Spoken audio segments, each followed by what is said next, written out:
네, 시청자 여러분 안녕하십니까? 계속해서 대구에서 전해드리겠습니다. 대구시의회 상임위에서 전원 찬성으로 통과된 청소년 노동인권 조례가 어떻게 된 일인지 본회의에서는 부결됐습니다.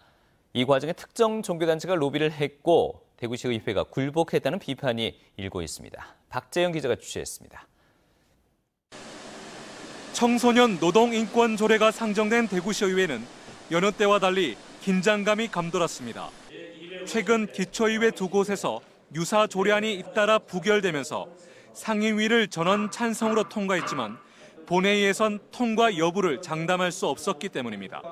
아니나 다를까 노동인권은 아직 확립된 개념이 아니다라는 등의 반대 논리가 제기되며 급제동이 걸렸습니다. 이 법안에 대해서는 다시 한번 심도 있고 체계적인 연구가 필요될 것이라고 생각됩니다.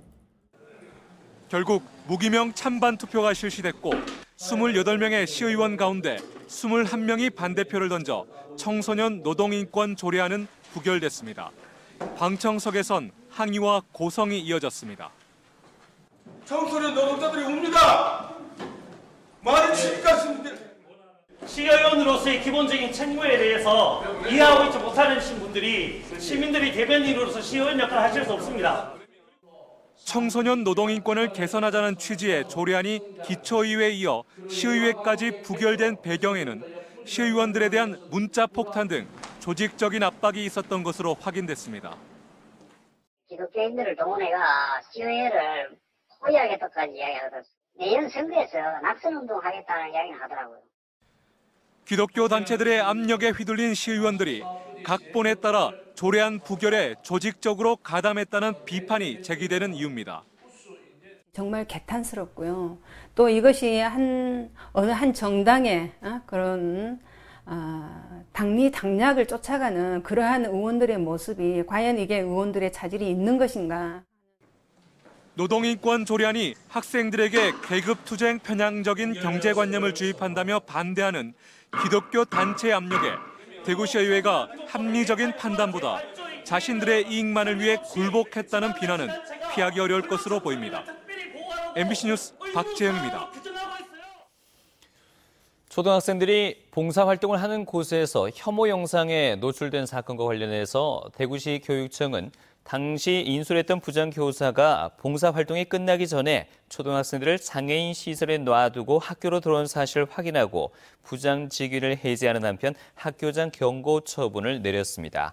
경찰은 장애인 시설 관계자를 소환해 성적 학대와 정서적 학대 혐의 등으로 조사하는 한편 조만간 압수수색을 할 계획이고 달서구청도 이 시설의 회계와 운영 전반을 집중 점검하고 수사 결과에 따라서 행정처분을 내릴 계획입니다.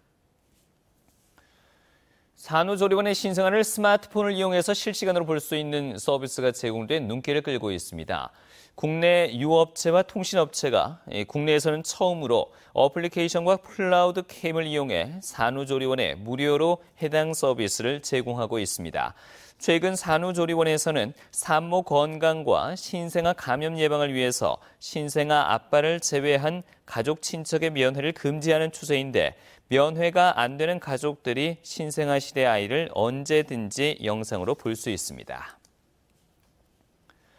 영남권시 도지사 협의회는 문재인 대통령의 영남 지역 대선 공약 중 시급한 사업 15건을 담은 공동 건의문을 오늘 국정기획자문위원회에 전달했습니다. 주요 산업은 대구는 전기차 기반 자율주행차 선두도시 육성을, 경북은 가속기 기반 신약 클러스터 조성 등 시도별 2건씩 모두 10건이고 SOC 분야는 무주, 대구, 포항을 연결하는 고속도로 건설 등 시도별 1건씩 모두 5건이었습니다.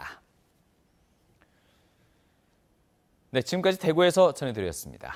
고맙습니다.